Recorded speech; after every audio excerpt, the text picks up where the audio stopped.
What's good, family? It's your boy Chris Sims, co-host of the Praise Radio Show. I'm excited because today I have on the line the one and only, the infamous, hey, Oh, man. Chris Adams. Oh, man. Oh man, Chris, how you doing, bro? I'm good, man. Thank you for that amazing introduction. I appreciate it. Oh, no doubt, man. Super producers usually, are Oh, man. Super producer. Listen, I'm striving. I'm striving every day. That's good, man. That's good.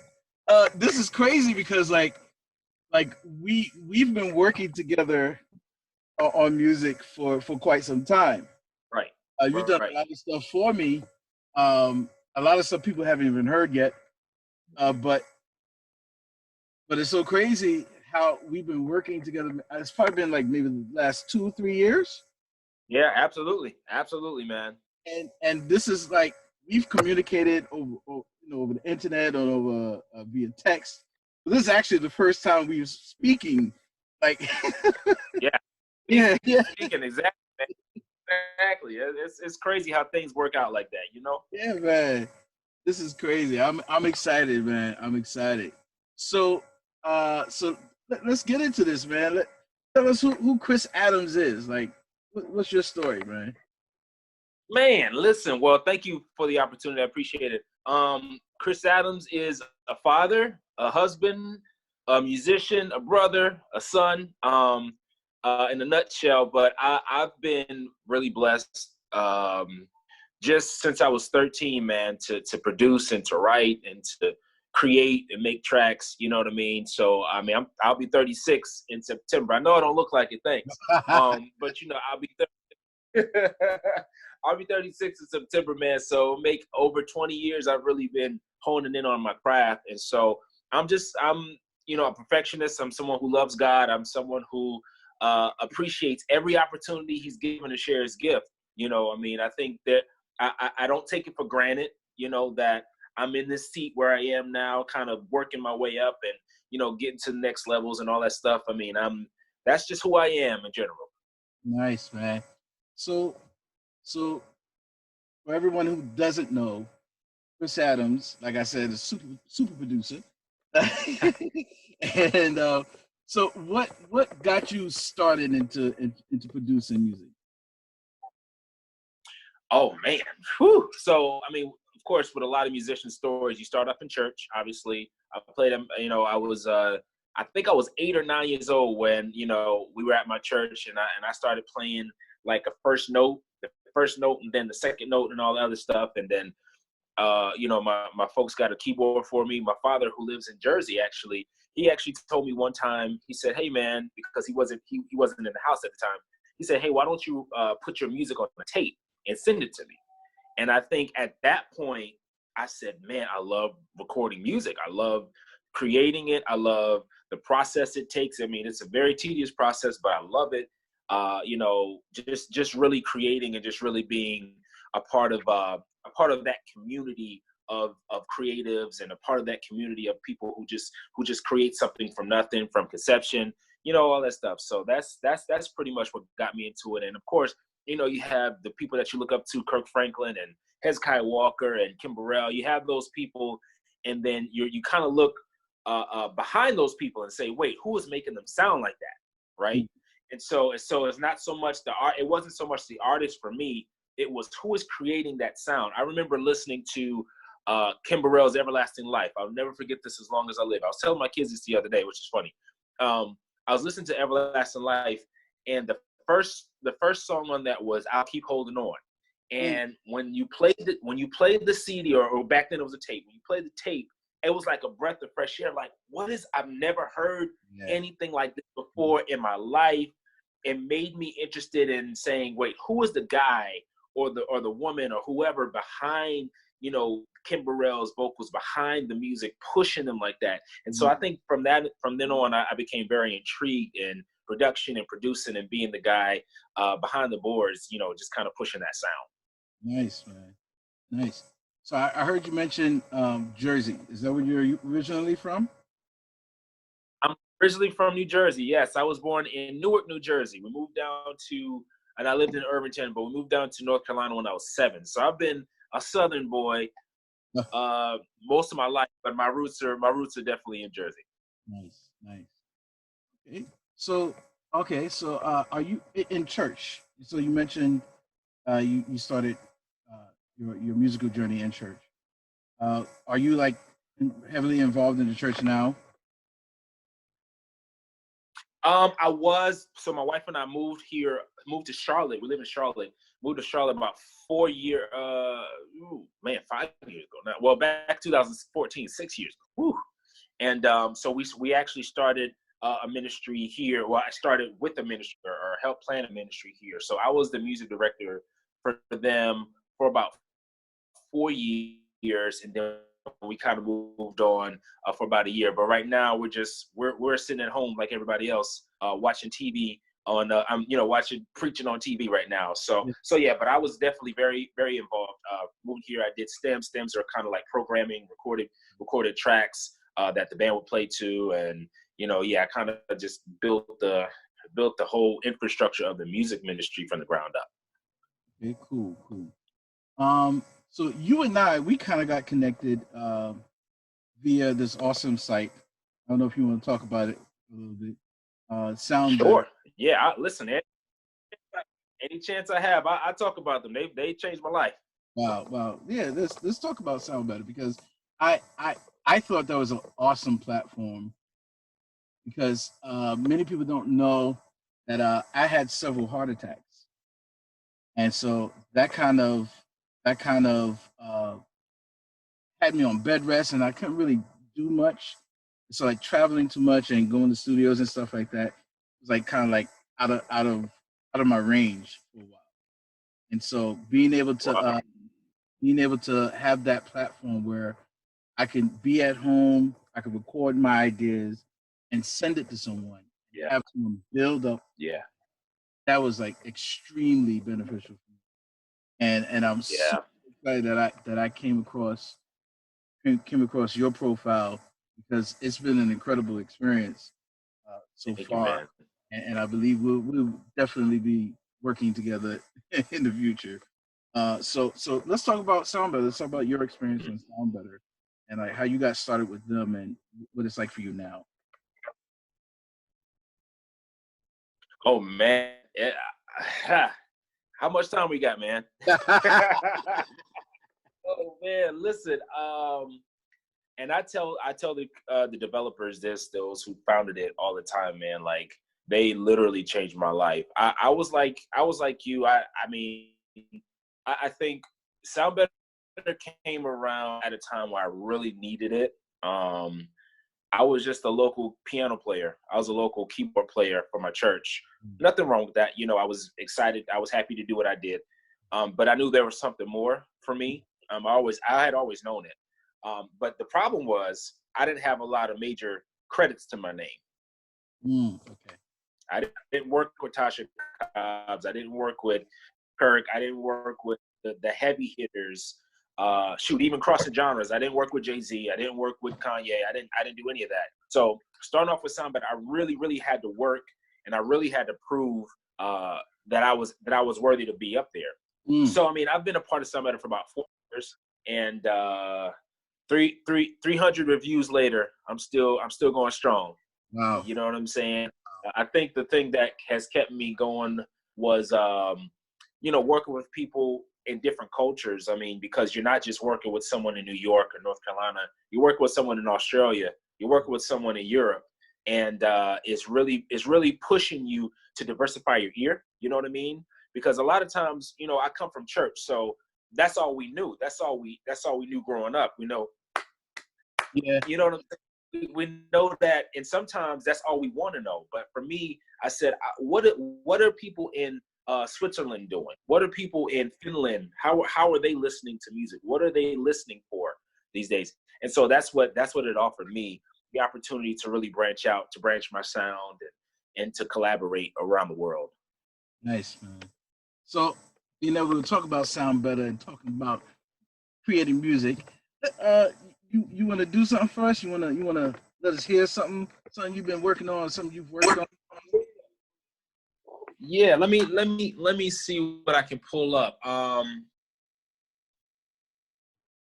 can let you hear like some snippets of stuff I've been working on. I'm actually big shout out to I don't know if you guys know Maurice Griffin. Big shout out to Maurice Griffin. I met him years ago. He was on Sunday's Best, and he's been kind of grinding. But I recently signed on to kind of do his project and do a couple things for him. Nice. He's amazing. Actually, I'm gonna let you hear this first. So this guy I'm better too. So his name is, of course, you probably know Bishop Kirby Brown. His manager reached out to me on Sound Better. It was like, hey, I got an artist that I want you to work with. I heard something, they've been kind of talking about you, whatever. And he wouldn't tell me who it was at first. And so I was like, okay, that's fine, whatever. And he said, yeah, it's Bishop Kirby Brown.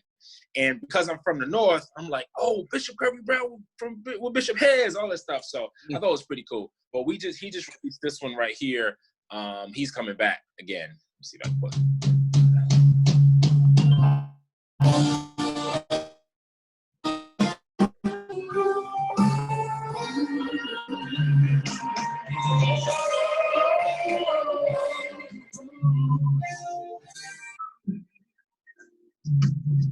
It won't be long. Soon we'll believe in you.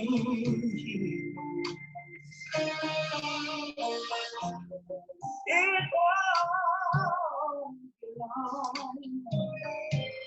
Oh no, we'll be going home. Now the ends at night, how the months have reached, how the weeks have passed, anything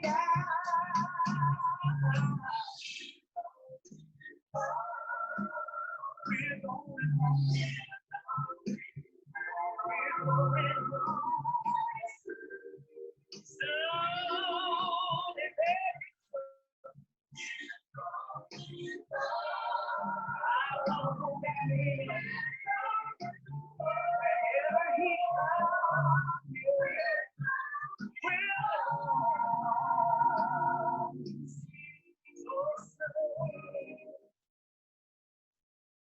So that's one of them. I mean, I've worked on a lot of them. So I just only picked a few. I did this one. I co-produced this one with my boy Maji. Big shout out to him. Tyler Little was on Sunday's Best as well, and he came out with a single about a year or two ago called "We Come to Praise Him." It was pretty good. Check it out.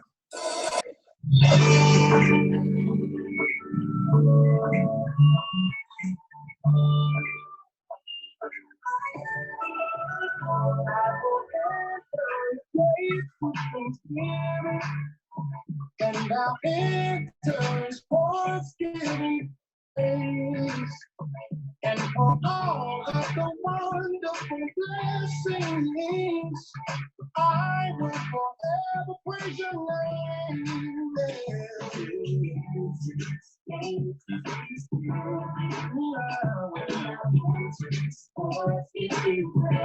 Everything you've done for me,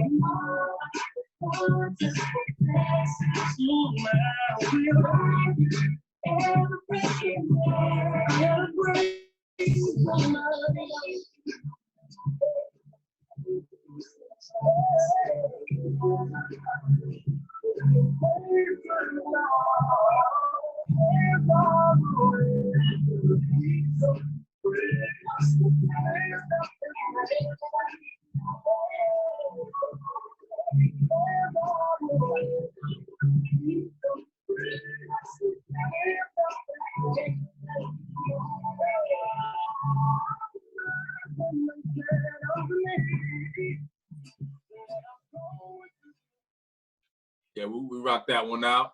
I got one more for you. I'll rock for you. Let's see here.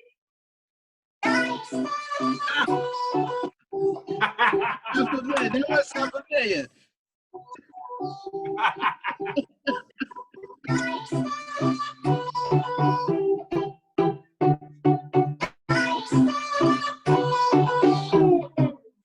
I've been waiting for the trees. I've been praying when the bills bleeding. I have tried way too hard and I cried way too long. Maybe just got me back here. Yes, I've been home, feeling it's real.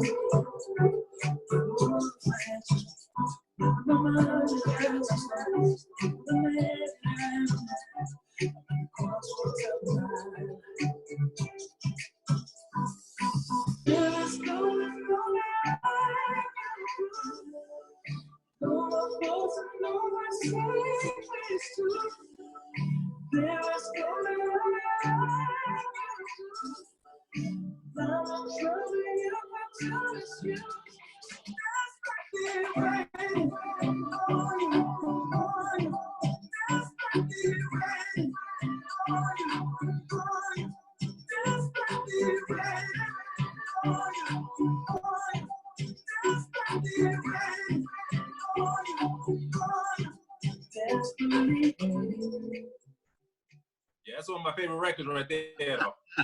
Wow, man. Yeah. Yeah, Boy, right man. there, man. Yeah, man.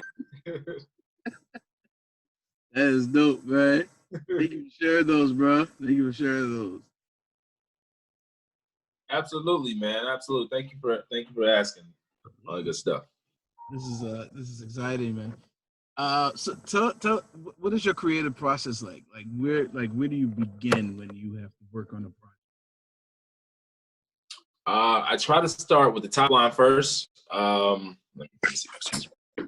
I try to start with the top line first. As far as if an artist sends me an idea, I try to build from there.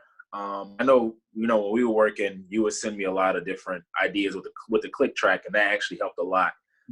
So I would just kind of listen to it and kind of create, build or expand, I guess, off of your original idea. So it doesn't work that way with everybody. Unfortunately, some artists like to send me reference tracks. I try to listen to reference tracks and not emulate the sound per se, but just kind of use that as a guideline and just kind of use the top line to create and build the house. Okay. I know it's as a singer songwriter, you're writing a song, you kind of you grow attached to it. It becomes a part of you, and Right. you're passing it on to somebody else and saying, I'm putting it into your hands, to create something, to add something to it. The fear is always, what am I going to get back? Right. Right. I get it. Yeah. Is this going to be like something completely, totally out of the ballpark of what I envisioned, and it's a little scary. It's a little scary because I don't know what this is going to be. So how do you approach the sensitive task of discussing changes and rearrangements with an artist? I like to have a conversation first. I always want to think that this is your baby, right? This is something that you created, but I think, and naturally, it takes two people to create a baby, naturally, right? So I like to approach it as, okay, this is something that this your baby. You've created this, but I want to take it and mold it, and I want to bring it to maturation, and I want to help you raise it in a way.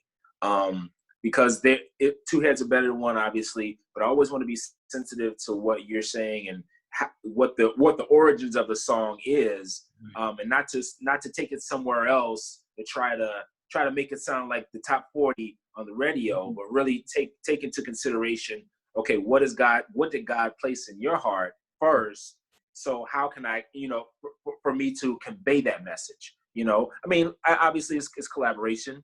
Collaboration can be very scary. It can be very risky, with the wrong people. I've collaborated with a lot of people that I'm like, I don't, this don't feel right. This don't sound right. This don't even sound like me. You know what I'm saying? So I think I take a lot of pride in understanding that I've been on the other side of that and knowing how to approach it very, very calmly and very, just kind of reassuring you in a way that I'm gonna be here for you and we're gonna collaborate together. What is one thing every song must have for it to be like a solid song? For me or in general? For you and in general.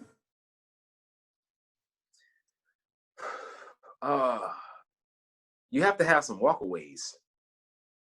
When you stop the song, you should be able to still sing it after you stop listening to it. Gotcha. Or you just wasted three and a half minutes of my life.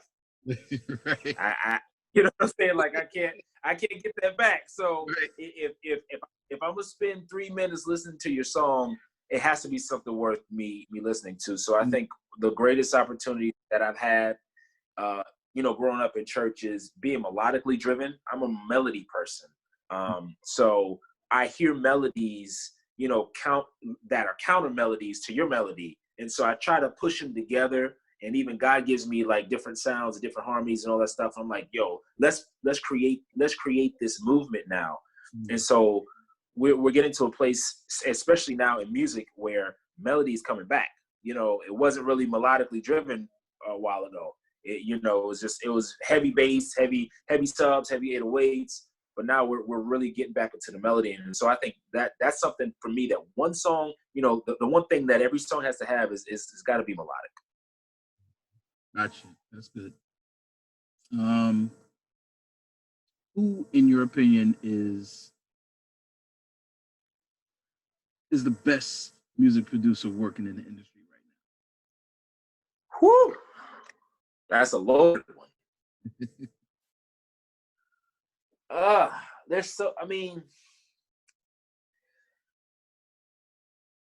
You mean across industries or in gospel, R&B, pop, trap?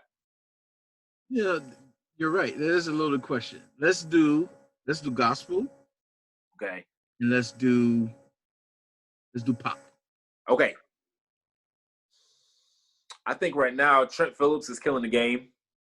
Trent Phillips has done Jonathan Nelson. He's done Don McClurkin. I mean, his list goes on. But I think for me, this is my opinion. Mm-hmm. The one that supersedes every producer in gospel to me is A$AP Ward. Okay. A$AP Ward to me is like one of the it is really hard to touch A$AP Ward. It's just, I mean, he's the one that did Kim Burrell. I mean, he's done a lot, but I remember listening to Kim Burrell's the I'll Keep Holding On record, and like this is opening my ears and my mind to something completely different. Like I've never been attached to anything like this before in my life, So A$AP Ward, I mean, not discrediting everybody else. I mean, there's a lot of amazing producers, but A$AP Ward is probably one of the top. I would say pop right now. I want to say that's loaded too, man. I would go as far as saying Calvin Harris. Calvin Harris has done so much for the game, but also has crossed genres. I mean, I look at producers who cross genres, who have kind of defy the odds of the walls, the invisible walls that they put up, and I kind of go for that. Of course, there's Timbaland. Of course, there's Pharrell. Of course, there's Mike Will. There's so many to name that are really great. What's the most challenging, what was the most challenging situation you faced as a producer? It was like,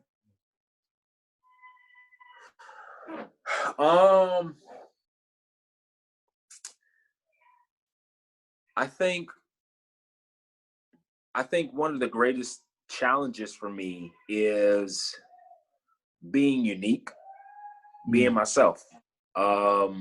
There's so many great producers out there, man. And I'm gonna just speak on gospel right now. So many great gospel producers, but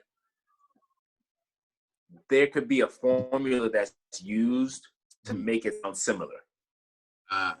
And that's not what I want. That's not what I wanted to do. I didn't like, I like trap beats. I like hard hitting subs. I like vocal samples. I like that. So like the one in Patiently Waiting. Right.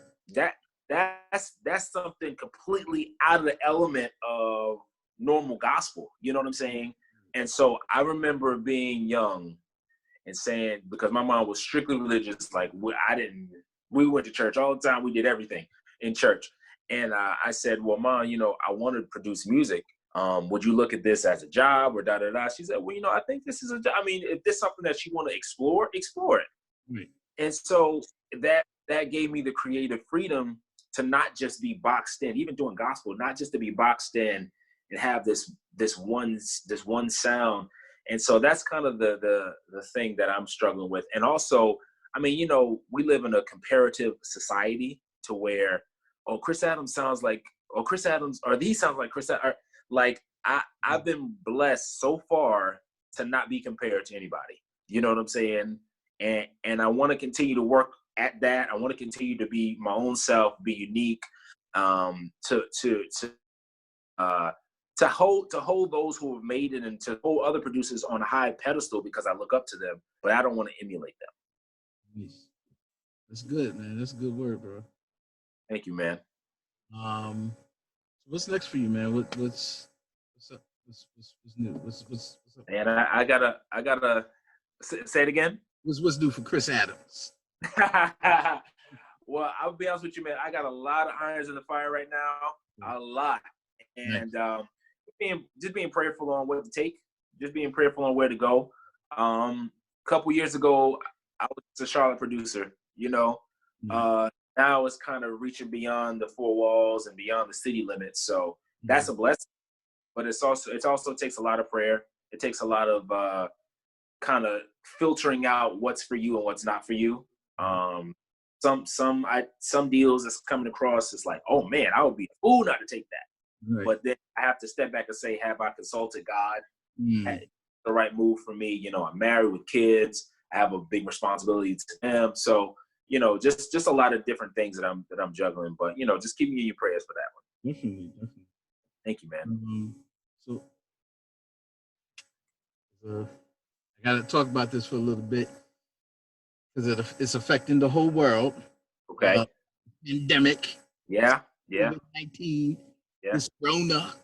Rona be gonna. Rona be gonna.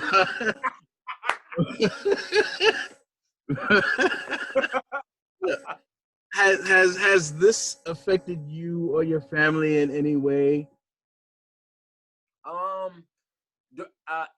Indirectly, because we know people who have been affected by it. Right. We know people who have lost jobs, who can't travel. A lot of my musician friends tour for a living. Right. You can't go anywhere, and so they're looking for work, and even just different things like that. I know of a few cases that some people have passed away from it, that's connected to us. So it's affected us, man. It's affected our way of thinking. It's affected just kind of it's like our new normal in a way.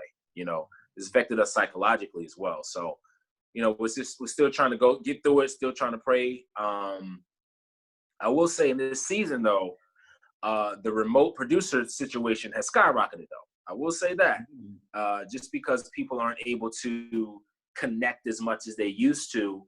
Right. They reach out to me via Sound Better or hit me up on IG or something like that to try to, get their.